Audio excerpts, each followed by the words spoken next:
नमस्कार मंडळी. आज मी तुम्हाला एक प्रश्न विचारणार आहे. आनंद म्हणजे काय? कदाचित तुम्ही म्हणाल, एखाद्या हसणाऱ्या लहान मुलाकडे पहा, तिथे आनंद आहे. किंवा बागेत उमललेली फुलं पहा, तिथे आनंद आहे. पण विचार करा, ती फुलं किंवा ते मूल म्हणजे आनंद आहे का? की त्या केवळ आनंदी वस्तू आहे? आज 23 डिसेंबर. ह्याच विषयावर आपण थोडंसं सखोल चिंतन करणार आहोत. नाम हे रूपापेक्षा व्यापक कसं आहे? श्री ब्रह्मचैतन्य गोंदवलेकर महाराज यांचं प्रवचन 23 डिसेंबर. नाम हे रूपापेक्षा व्यापक आहे. आपण जेव्हा म्हणतो की हा आनंदी मुलगा आहे, तेव्हा आपण एका रूपाकडे बोट दाखवत असतो. पण जर ते मूल म्हणजेच आनंद असतं, तर मग मोठ्या माणसांकडे पाहून आपल्याला आनंद का वाटला असता? याचाच अर्थ असा की आनंदी वस्तू अनेक आहेत, पण त्या सर्वांमध्ये असणारा आनंद मात्र एकच आहे. एक उदाहरण घेऊया. माणुसकी किंवा मनुष्यपणा.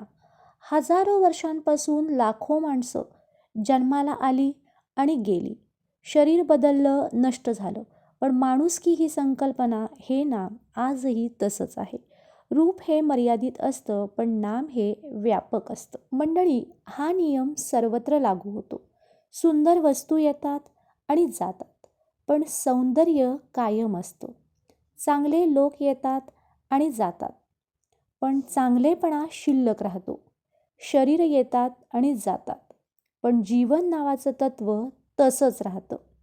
याचा अर्थ असा की रूप हे नामाशिवाय राहूच शकत नाही. रूपाला अस्तित्वच नामामुळं मिळतं. रूप हे बदलणारं असतं, विनाशी असतं, पण नाम हे अविनाशी असतं.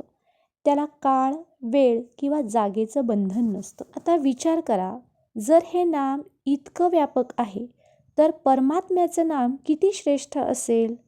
शुद्ध परमतत्वाच्या सर्वात जवळ जर काही असेल, तर ते फक्त नाम आहे.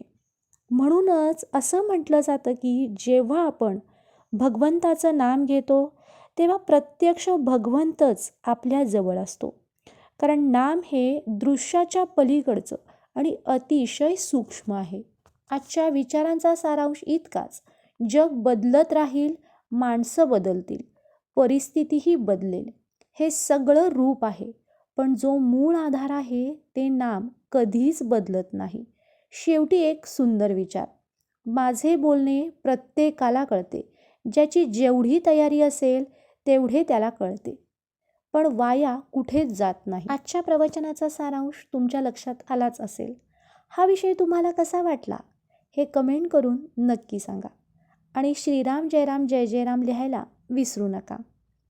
आशा आहे की हा व्हिडिओ तुम्हाला आवडला असेल. आवडल्यास व्हिडिओला लाईक करा, शेअर करा तुमच्या मित्रपरिवारासोबत हा व्हिडिओ, आणि आपल्या पूजा अँड उद्धव व्लॉग या चॅनलला आठवणीने फॉलो करा. भेटूयात पुढच्या प्रवचनाच्या व्हिडिओमध्ये. तोपर्यंत आनंदी राहा आणि नामात राहा. श्रीराम जय राम जय जय राम.